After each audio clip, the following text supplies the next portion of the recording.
न्याय पाहिजे मला, आणि ज्यांनी केलंय ना त्याला गावात फाशी होईल तरच आम्ही अंत्यविधी करू. पब्लिकच्या आम्ही हवाले पाहिजे तो. अंत्यविधीच करणार नाही, त्याला फाशी झाल्याशिवाय आम्ही अंत्यविधीच करणार त्याला नाही. गावात फाशी झालीच पाहिजे. आज त्यांनी जसं माहिती पडलं तसं त्यांची अवस्था बघून घ्या, गरीब, आणि पाहिलं का त्यांची रोंगळ्यामध्ये किती मोठी अशी घटना झालेली.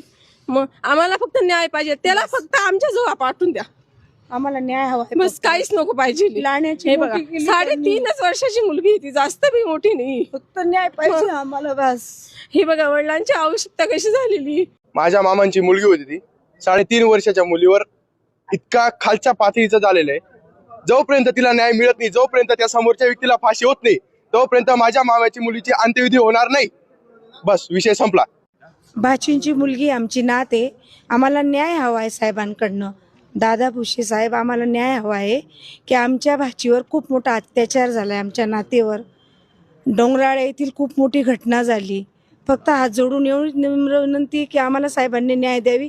त्याला फाशी, 3.5 वर्षाचं बाळ येते, की आम्हाला न्याय हवा आहे, फक्त न्याय बस. त्याला फाशी द्या, त्याला चौकात आणा, आमच्या समोर द्या बस.